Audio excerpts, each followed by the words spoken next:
Ready? Start. Being aggrieved, the appellant SCC preferred an appeal before the Commissioner of Income Tax.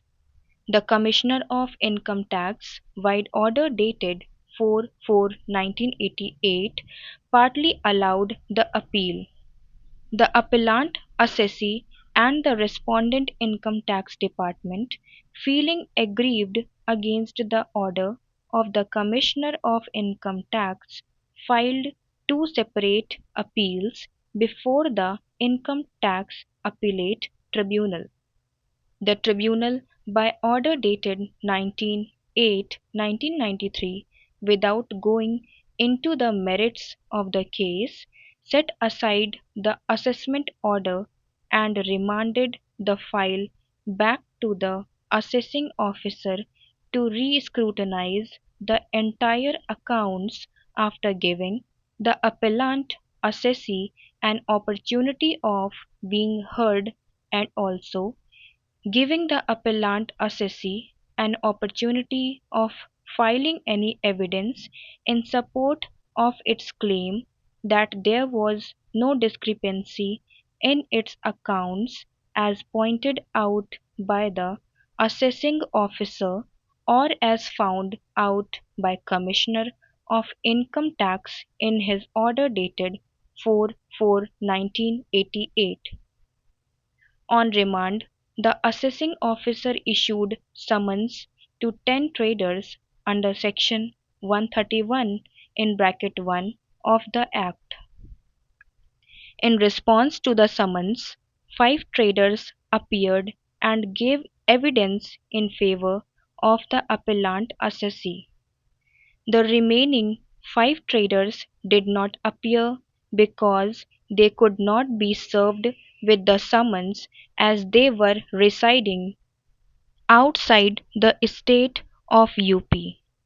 The assessing authority has drawn adverse inference against the claim of the appellant assessee and assessed rupees 2,30,704 as total income for the assessment year 1984-85, treating the transaction with the absentee traders as having been done by the appellant assessee in the capacity of trader and not as commission agent. The revenue, feeling aggrieved, preferred an appeal before the Income Tax Appellate Tribunal. The tribunal, by its order dated 15/1/2004, allowed the appeal and held that the appellant assessee has failed to produce any evidence that the transactions in question were not conducted by the appellant assessee as Vyapari, but the transactions were conducted on commission basis. Being aggrieved against the said order, the appellant assessee filed income tax appeal before the High Court.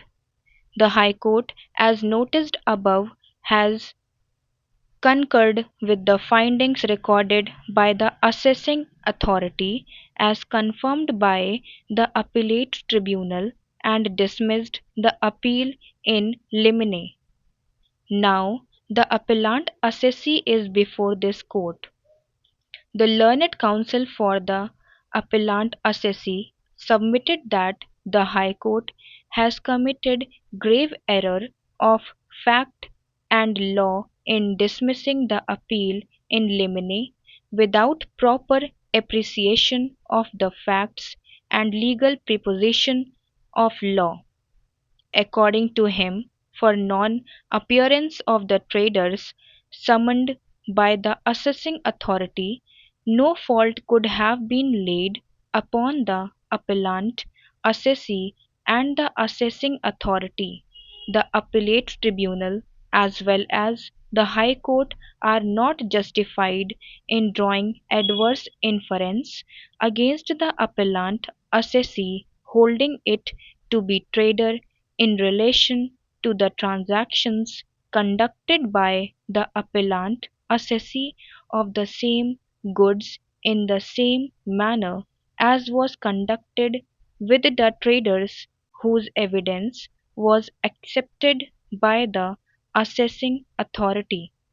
Stop.